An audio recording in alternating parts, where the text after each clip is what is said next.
The Christmas Eve Secret. Marcus Rivera's hands trembled as he gripped the steering wheel, watching snowflakes dance in the glow of streetlights. Christmas Eve, the first one without Sarah, his 8-year-old daughter Emma, sat silently in the back seat, clutching the stuffed reindeer her mother had given her last year. "Dad, can we go home now?" Emma's voice was small, tired. "Just one more stop, sweetie. I need to drop off these toys at the shelter." Marcus had loaded his truck with donations that morning, needing to do something, anything, to feel less hollow. Sarah would have wanted this. She'd always said Christmas wasn't about what you got, but what you gave. As he turned down Maple Street, his headlights caught something that made him brake hard. A little girl, no older than 6, was bent over a dumpster behind the old hardware store.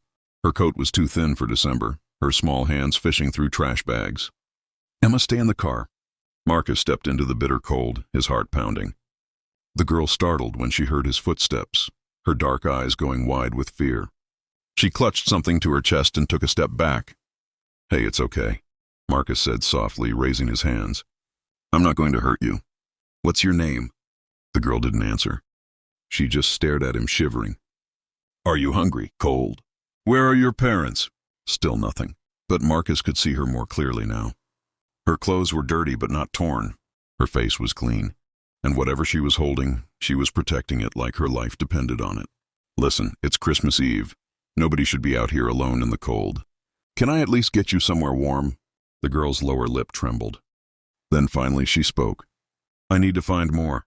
"More what, honey?" She opened her small hands. In them were crushed aluminum cans, maybe a dozen, and a few crumpled plastic bottles. Marcus felt his throat tighten. "You're collecting cans?" She nodded. "For money. The store on 5th Street gives you money for them. But it's Christmas Eve. That store's closed. Everything's closed." Marcus crouched down to her level. "Where do you live?" "Let me take you home." "I can't go home yet." Tears spilled down her cheeks. "Not without enough." "Enough for what?" The girl's voice broke. "For my brother's medicine. He's really sick and Mom doesn't have enough money. And she cries all the time. And she doesn't know I come out here. But I heard her on the phone saying she doesn't know how we'll pay for it. And, whoa, slow down." Marcus's mind raced. "Your brother's sick." She nodded miserably. "He has asthma really bad.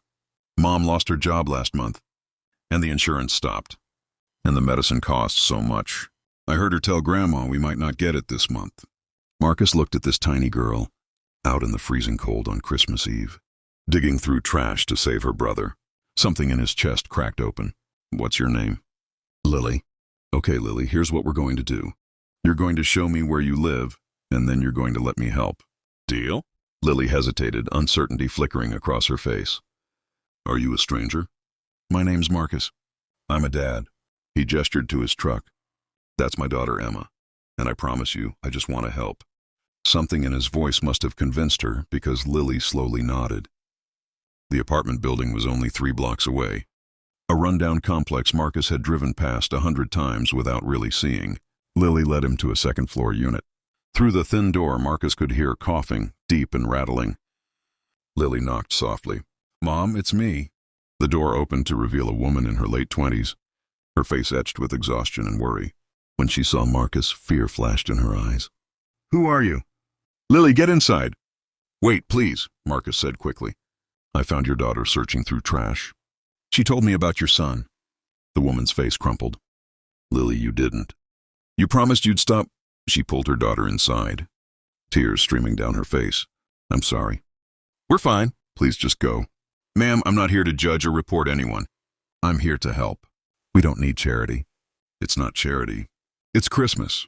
The woman, who introduced herself as Rachel, eventually let Marcus inside. The apartment was sparse but clean. A small artificial tree stood in the corner, decorated with handmade ornaments. On the couch lay a little boy, maybe 4 years old. His breathing labored and wheezy. Emma had followed them in, still clutching her reindeer. She walked straight to the boy. "Hi, I'm Emma. What's your name?"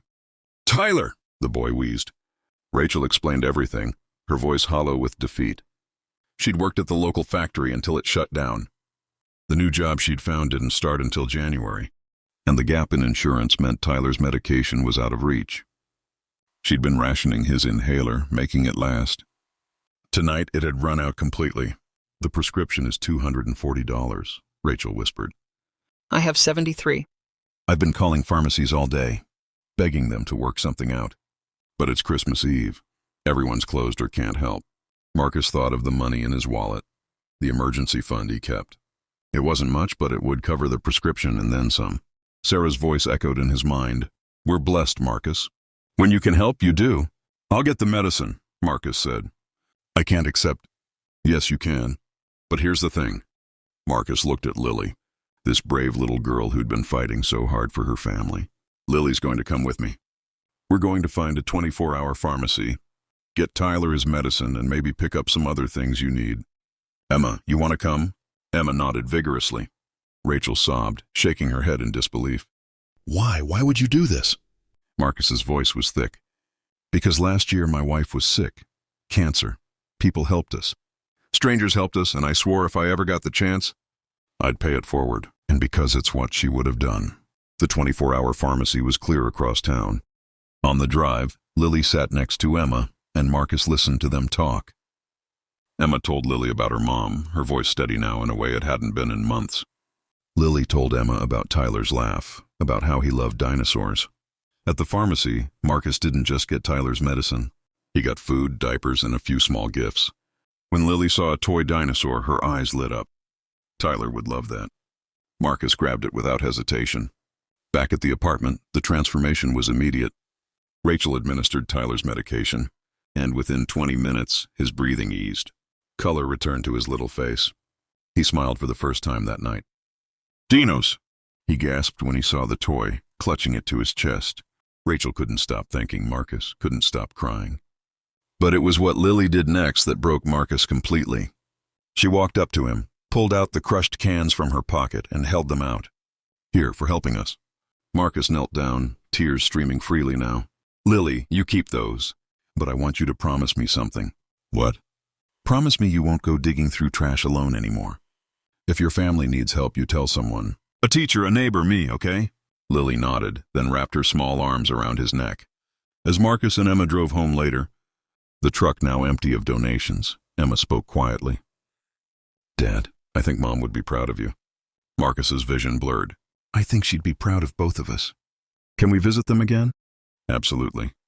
When they arrived home, Marcus helped Rachel find job resources in the following days and connected her with community assistance programs. Tyler's health improved dramatically. Lily went back to being a kid, not a warrior fighting for her family's survival. But the real gift came weeks later, when Marcus received a handmade card in the mail. Inside were drawings from both Tyler and Lily, stick figures holding hands under a Christmas tree. The message, written in a child's careful handwriting, read, Thank you for seeing me. Love, Lily. Marcus taped it to his refrigerator, right next to a photo of Sarah. And for the first time since losing his wife, he felt the heavy weight on his chest lift just a little, because Sarah had been right all along. Christmas wasn't about what you got. It was about seeing people, really seeing them, and choosing to help when you could. It was about a little girl, brave enough to search through trash for the ones she loved. And it was about remembering that kindness, even in our darkest moments, could light up the world. That Christmas Eve, Marcus had been looking for a way to honor his wife's memory. What he found instead was something greater, a reminder that humanity's most powerful gift isn't grand gestures or wealth. It's simply showing up for each other when it matters most. Sometimes the greatest treasures we find aren't in the places we're looking. Sometimes they're in the people we almost miss, in the moments we almost drive past, in the opportunities to love that present themselves in the cold and dark. All we have to do is stop, look, and choose compassion,